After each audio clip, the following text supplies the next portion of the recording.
केशव, आसक्ति सर्वनाश का मूल है। हाँ अर्जुन, इसलिए तो मैं तुम्हें निरासक्त होने को कह रहा हूं, स्थित प्रज्ञ होने को कह रहा हूं, क्योंकि स्थित प्रज्ञ की स्थिति निष्काम कर्मयोग की चरमावस्था है। हे केशव, कृपया स्थित प्रज्ञ का कोई स्पष्ट उदाहरण देकर समझाओ। हे अर्जुन, विशाल और अथाह सागर का स्वभाव स्थित प्रज्ञ मनुष्य की भांति ही होता है। नदी में यदि अधिक पानी आ जाए तो उस नदी में बाढ़ आ जाती है। उसकी तूफानी लहरें किनारों को तोड़कर चारों ओर तबाही मचा देती है। यह हाल एक क्षुद्र मन वाले व्यक्ति का होता है। थोड़ा सा धन, थोड़ी सी सफलता उसे हजम नहीं होती और धन और सफलता के नशे में चूर वो मर्यादाएं तोड़कर एक ओछे इंसान की तरह हरकतें करने लगता है। हे अर्जुन, जो भोग विलास का भक्त होता है वो परमात्मा का भक्त कैसे हो सकता है? ऐसे मनुष्य जो बाहर से भक्ति का प्रदर्शन करते हैं परंतु मन से विषयों के चिंतन और उनकी आसक्ति में लीन रहते हैं, वो भक्ति का केवल ढोंग करते हैं। वो योगी नहीं, ढोंगी होते हैं। इन्हें मिथ्याचारी कहते हैं।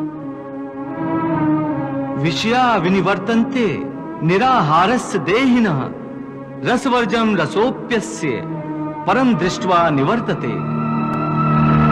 कर्मेन्द्रियाणि संयम्य य आस्ते मनसा स्मरन् इंद्रियार्थान विमूढ़ात्मा मिथ्याचारः स उच्यते। पार्थ, स्थित प्रज्ञ मनुष्य की बुद्धि स्थिर रहती है, अपने मन पर उसका नियंत्रण रहता है। स्थित प्रज्ञ को भोग और उपभोगों में रस आसक्ति नहीं होती। वो शुभ अशुभ वस्तुओं की प्राप्ति होने के बाद भी न प्रसन्न होते हैं और न दुखी होते हैं। पार्थ, ऐसे महापुरुषों को पूर्ण विश्वास होता है कि ईश्वर सदा सर्वदा उनके साथ है, इसलिए वो किसी भी परिस्थिति में विचलित नहीं होते।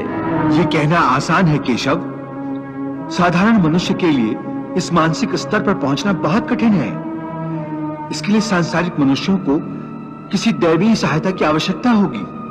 तुमने ठीक कहा अर्जुन, भगवत कृपा के बिना कोई भी कार्य सिद्ध नहीं हो सकता। इसलिए मनुष्य को अपने पुरुषार्थ के साथ साथ प्रभु की भक्ति का भी आश्रय लेना चाहिए।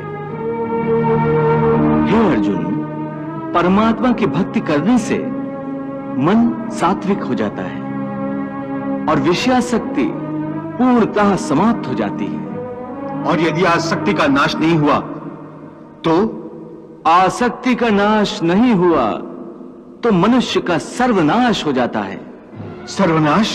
हां पार्थ, सर्वनाश।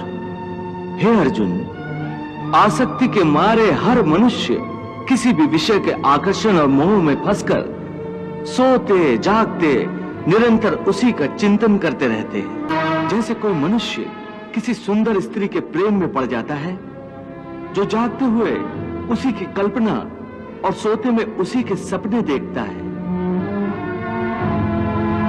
इस प्रकार निरंतर चिंतन से आसक्ति की नींव पर काम की भावना उभरने लगती है।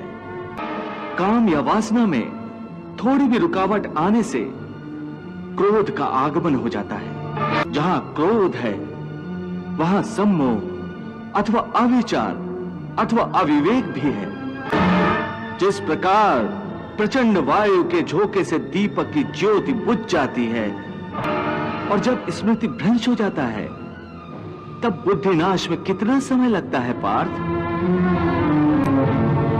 चैतन्य का नाश होने पर जो दशा शरीर की होती है, ठीक वही दशा बुद्धि का नाश होने पर मनुष्य की हो जाती है।